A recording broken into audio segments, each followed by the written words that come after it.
MP विधानसभा सत्र के दूसरे दिन भी कांग्रेस ने जोरदार प्रदर्शन किया। किसान विरोधी नीतियों के खिलाफ में कांग्रेस विधायकों ने जोरदार प्रदर्शन करते हुए कहा कि उनकी मेहनत चौपट हो रही है।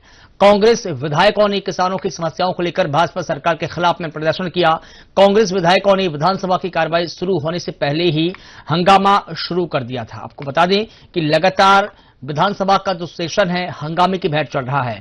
आपको बता दें कि कांग्रेस ने नेता प्रतिपक्ष उमंग सिंघार के नेतृत्व में किसानों की समस्या, उनकी उपेक्षा और भाजपा सरकार की किसान विरोधी नीतियों के खिलाफ में प्रदर्शन किया।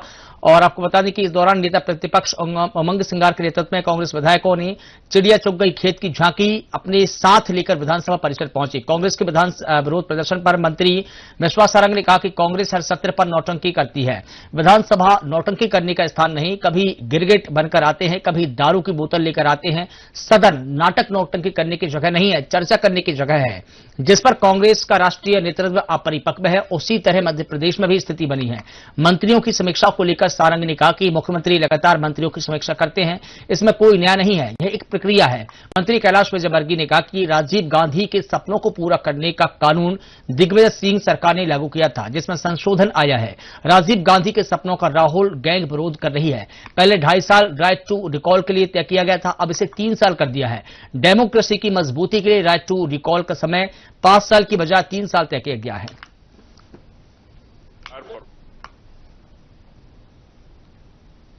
सबसे पहले मुख्यमंत्री अपना परफॉर्मेंस देखे, मंत्री अपना परफॉर्मेंस देखे और जनता से परफॉर्मेंस रिपोर्ट लेना चाहिए। इस सरकार की किसानों से लेना चाहिए, इनकी परफॉर्मेंस रिपोर्ट युवाओं से लेना चाहिए, आम जनता से परफॉर्मेंस रिपोर्ट लेना चाहिए। जब जाके इनकी परफॉर्मेंस रिपोर्ट आएगी। अगर परफॉर्मेंस रिपोर्ट में फेल हो गए तो इस्तीफा देना पड़ेंगे।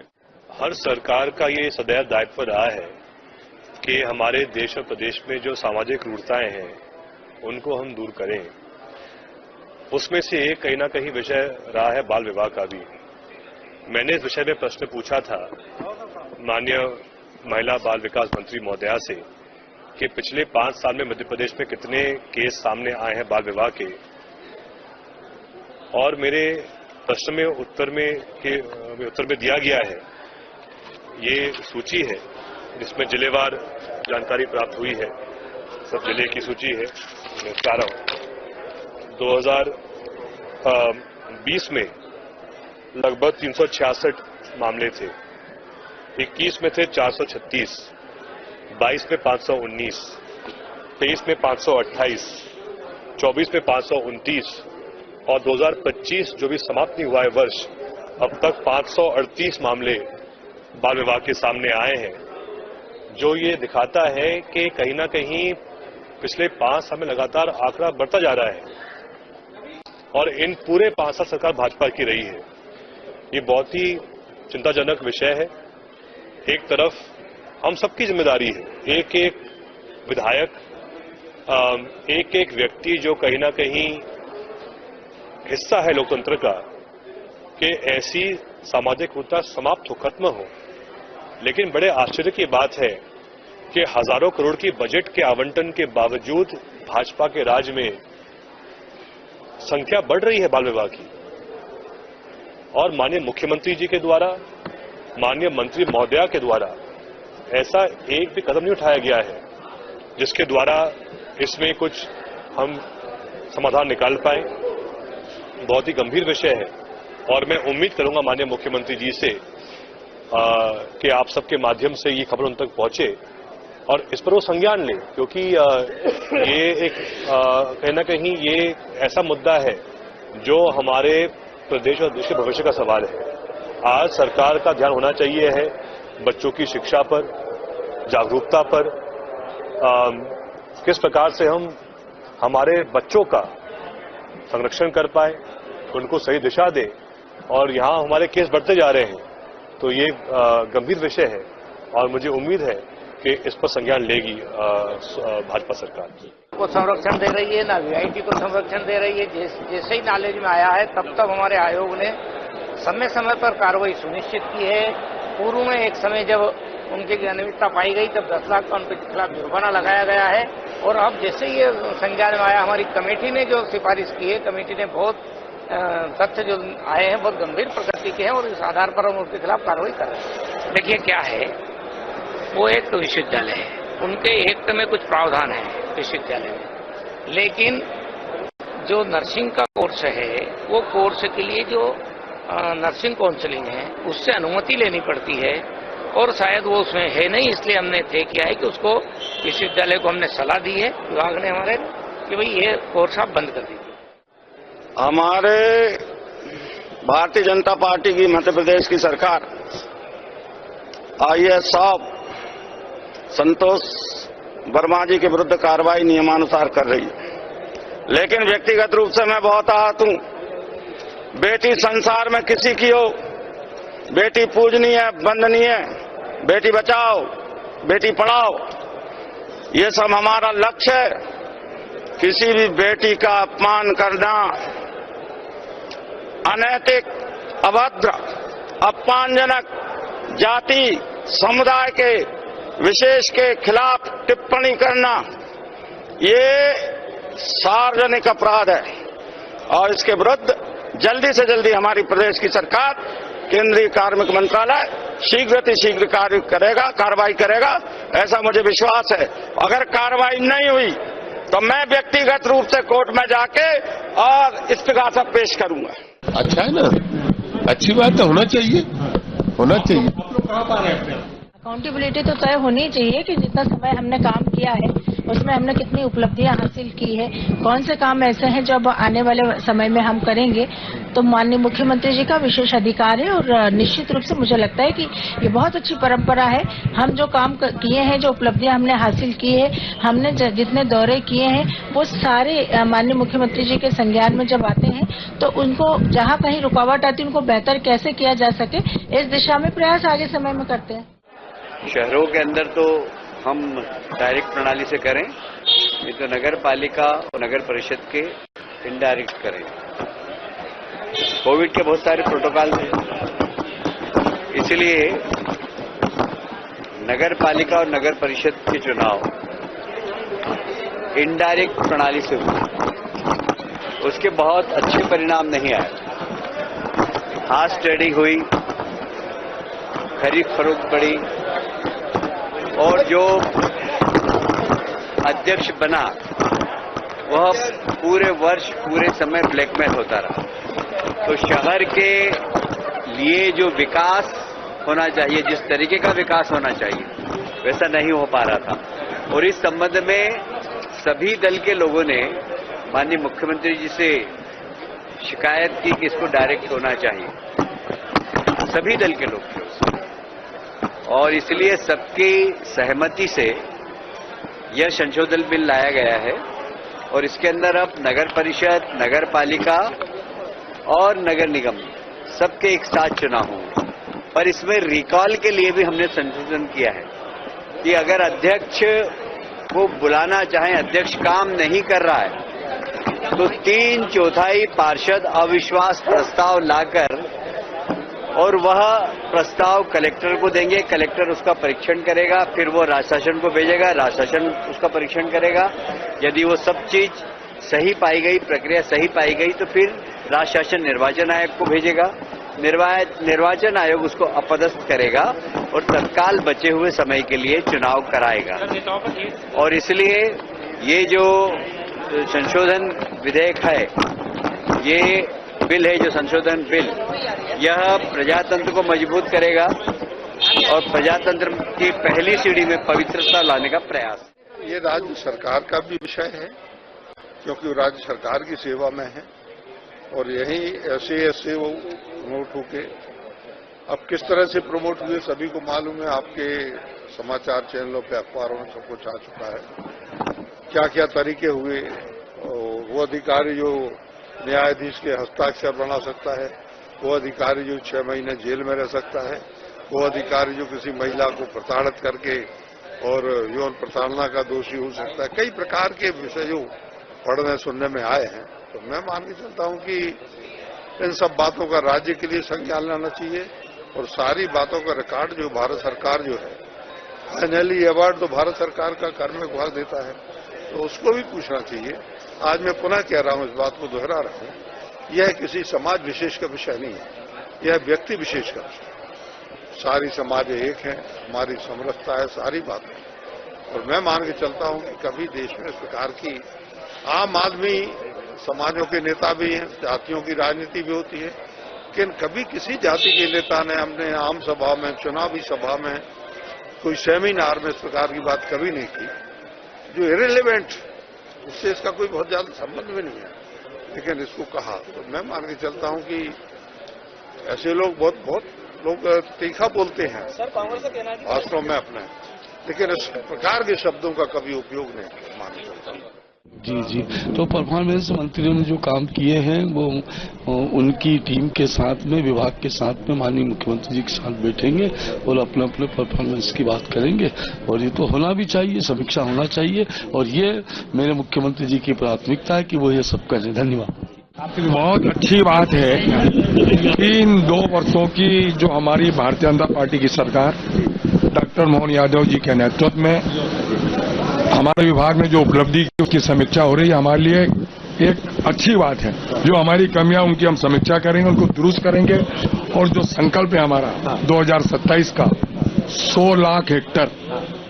एक शब्द आता है सिंहावलोकन, जब शेर आगे बढ़ता है तो उससे पहले पीछे देखता है कि कैसे किया, क्या किया, कहां से आया, फिर देखते हैं कहां जाना है।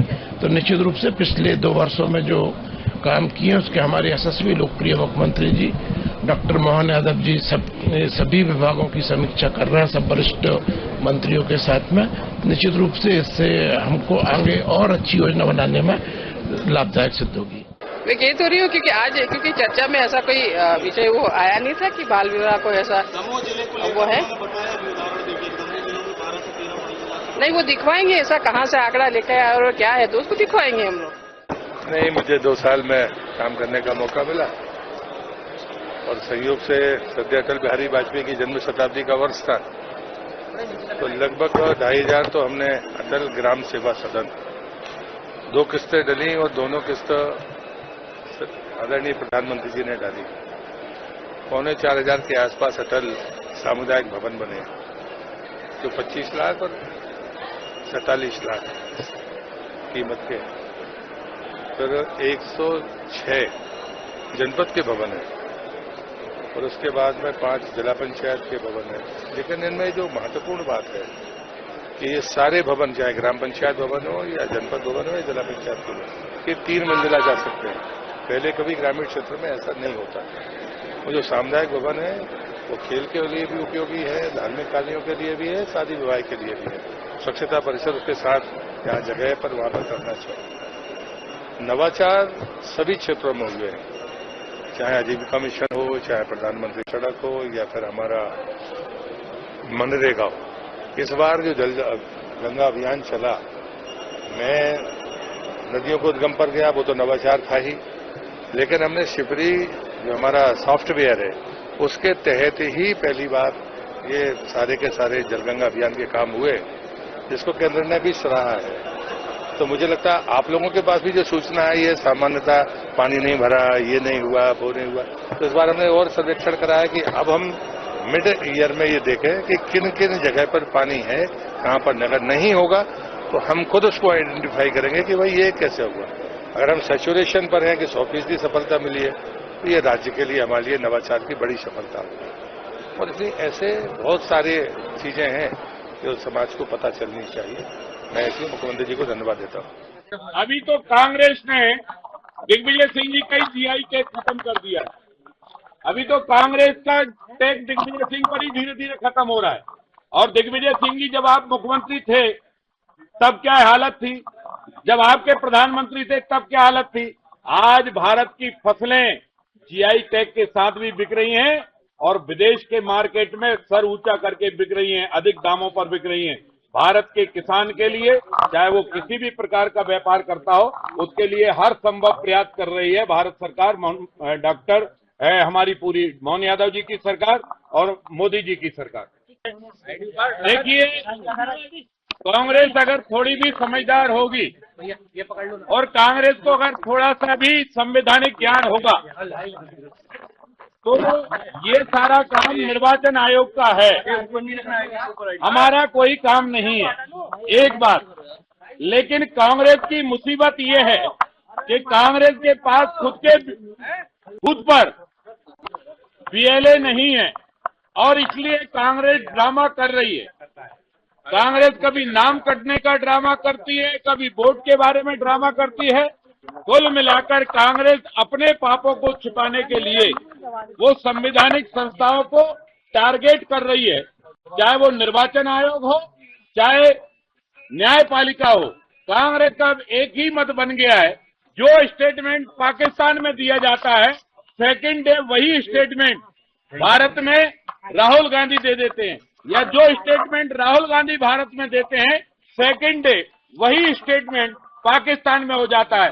कुल मिलाकर पाकिस्तान के आधारित पर कांग्रेस और उससे गठजोड़ वाले दल चल रहे हैं। ये चाहते हैं कि हिंदुस्तान का लोकतंत्र खतरे में आए। संवैधानिक संस्थाएं जो बाबा साहब अम्बेडकर ने संविधान के तहत बनाई हैं, चाहे वो निर्वाचन आयोग हो, चाहे न्यायपालिका हो, इन पर सवाल दर सवाल खड़े कर दो, जिससे हिंदुस्तान के जनमानस में भ्रम पैदा हो जाए। किसानों के मुद्दे पर कांग्रेस अपना चेहरा हिंदुस्तान को नहीं दिखा सकती। पंडित जवाहरलाल नेहरू भारत के पहले प्रधानमंत्री, एक भी गांव के खेत पर पुलिया सड़क बनाई हो तो बताए, इंदिरा जी ने बनाई हो तो बताए, राजीव गांधी ने बनाई हो तो बताए, मनमोहन सिंह जी ने बनाई हो तो बताए।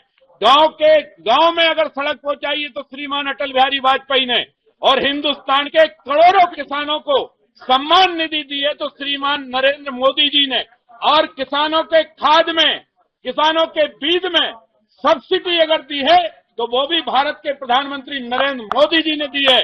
और किसानों के सम्मान के लिए ये फसल बीमा योजना तो बहुत पहले चालू हो गया था, लेकिन मनमोहन सिंह जी दबाए रखे। मध्य प्रदेश के शेरपुर में जब प्रधानमंत्री आए थे तो उन्होंने प्रधानमंत्री फसल बीमा योजना लागू करके किसानों की भलाई के लिए काम किया है। और अभी भी हम वादा करते हैं कि किसानों के हित में, किसानों के भलाई में, खेती के हित में, खेती के भलाई में भारत सरकार प्रधानमंत्री नरेंद्र मोदी जी के नेतृत्व में, मुख्यमंत्री डॉक्टर मोहन यादव जी के नेतृत्व में किसानों के काम होते रहेंगे। मध्य प्रदेश के हर किसान जो अब सोलर प्लांट से अपना पंप चलाना चाहता है उसको 100% मतलब 90% सब्सिडी मध्य प्रदेश सरकार दे रही है।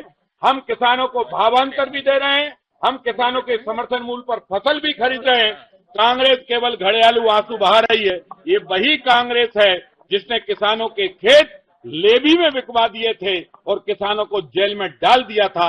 अब मोदी जी और डॉक्टर मोहन यादव की सरकार है। किसान के खेत से लेकर किसान की फसल तक सारी जवाबदारी हमारी है। हम हर जवाबदारी पूरी कर रहे हैं। हम देख रहे हैं 2 साल हो गए मध्य प्रदेश की विधानसभा के गठन के, ये जो इस समय की विधानसभा है, और कांग्रेस हर सत्र में नाटक नौटंकी करती है। मुझे लगता है कि जिस प्रकार से कांग्रेस के दिल्ली के सेटअप में अपरिपक्वता है, वही मध्य प्रदेश में भी है। विधानसभा नौटंकी करने का स्थान नहीं है। कभी गिरगिट बनकर आ गए, कभी चोला पहनकर आ गए, कभी दारू की बोतल लेकर आ गए।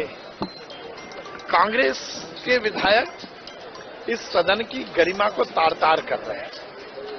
आप विरोध करिए, आप मुद्दे उठाइए, पर उसकी गरिमा होनी चाहिए। उसकी एक पार्टी है, उसका एक परंपरा है, उस और तो कांग्रेस ध्यान नहीं देती।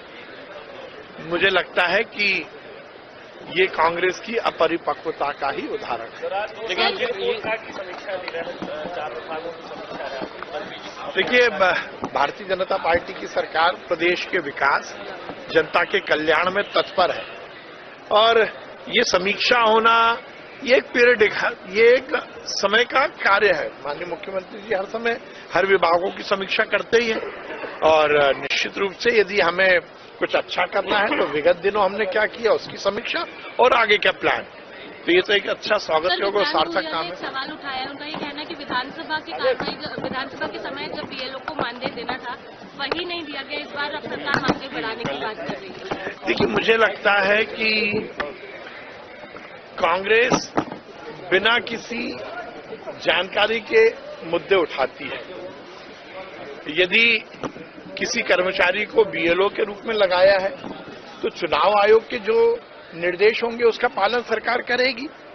यदि शासकीय कर्मचारी को बीएलओ की ड्यूटी दी है तो वो माननीय चुनाव आयोग के दिशा निर्देश पर है, उनका जो दिशा निर्देश होगा उसका पालन सरकार करेगी। सर कांग्रेस अध्यक्ष जीतू पटवारी ने